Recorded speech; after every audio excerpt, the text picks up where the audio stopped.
And it's about what you do with what you believe. And I believe it was 4 weeks ago, Marvin came up here and he shared with us his testimony. And he shared with us what it's cost him to follow Jesus.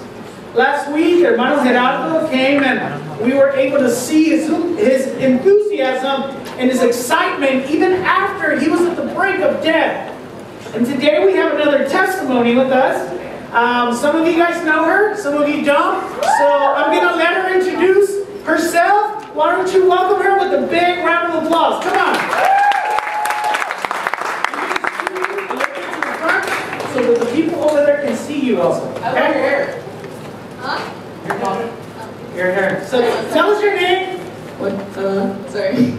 Sorry, I'm like really nervous. I'm Jalen, for those of you that don't know me, and I want to thank Lester for letting me up here and compliment the worship team. You guys did awesome. That was, the worship was awesome, wasn't it? Can we give the worship a round of applause? Alright, Jalen, how long have you been coming to Connection? For about a year now. For about a year now, okay? Do you have any other brothers or sisters in Connection? I have a sister, Jocelyn, right there. Jocelyn. Raise your hand. They almost look alike. Yeah, we're like twins. I mean, they almost look like identical twins. All right. So, tell us a little bit about your testimony. Go ahead. Talk to them. Yeah. Okay. Sorry, I'm like really nervous. Okay. Well, I'll start now. When I was 3, my doctors found out that I had cancer. I was only 3. I didn't know what was going on. It was tumor cancer in my kidney, my left kidney. It was pretty scary because my parents would be crying all the time, telling me like, it's gonna be okay, it's gonna be okay. And I was just like 3. I wanted a normal childhood. I was like, what's going on? I was in chemo for 2 years. When I think of it, I could really feel the chemo going through my veins because that really burns and it's painful, and I was only 3, and it finished when I was like 5.5.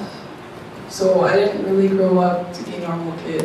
It was hard, but at the time when I was going through chemo, my mom wasn't Christian.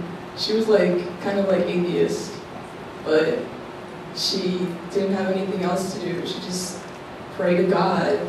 She prayed every day. I saw her like bending down on a chair, crying and praying. I didn't know what she was doing. So I was like 4 or 3, and I was like, what is she doing? Why is she talking to herself? But when I grew up, I found out she was praying. And I thank God for, like, I'm alive here. If He didn't want me, and I didn't have a reason to live, I wouldn't be up here telling you guys my story. And I have a reason to live. I don't know what the reason is, but I'll find out sooner or later. I want to thank God for that, because I do have difficulties, because that really gave me like, I mean, I don't have a kid. I have 1 kidney, chemo's still in my skin, I have skin damaging, I can't do heavy stuff, I can't do sports. I love sports, I love football, I'm sorry, and I can't do that. It sucks, but I could do other things. I could help people. I could tell people to make it feel better. And like, I want to thank everybody that I know here and everybody that doesn't know me, that they're here to hear my testimony. And I'm sorry, I'm like really getting red. Sorry. It's okay. I never really like talking about it because people would treat me differently. They'd be like, oh, she had cancer, we should be like careful with her. I never liked telling anyone about it because they treat me differently. They'd be like, oh, you need something? Like, no, I want her to be treated normal. And, I mean, I wasn't growing up to be normal. I went to the hospital like every day, get my chemo done, get my shots. I couldn't go to school. And then when I went to school, I barely had any hair, but my mom wanted me to have a normal life. I was bullied. I didn't like it. It was hard. I really disliked it. It kind of sucked, you know, but I'm alive. I have a reason to be here. Let me ask you a question. I'm impacted by the fact that you said God wanted me alive. And that's true. I believe that the moment that your purpose on earth passes, you have no more reason to live, and that's when you die. But as long as your purpose is alive, the purpose that God created you for, you're going to remain alive.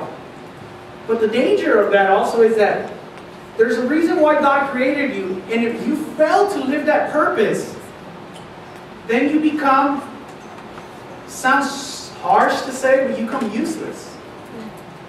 Now, you said that God wanted you alive, and you have a purpose, and you're going to discover that. You're young, and now's the time to do that. Now, let me ask you this question.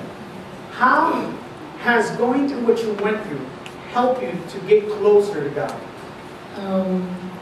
Made my mom realize, because like she was atheist at the time, and like she had nothing, so she prayed, and He answered her prayers, which made her believe in God, and she pushed me to be Christian, which was good, because I'm here, Christian, reading the Bible and doing Christian stuff. So if it wasn't for your mom, who believed in God, who then encouraged you and showed you what it was like to be Christian, you wouldn't be here. Actually, I'd be like dead, doing drugs, alcohol. Well, if you're dead, you can't do drugs. I'm just kidding. All right, thank you, Jane. Would you give Jane a round of applause?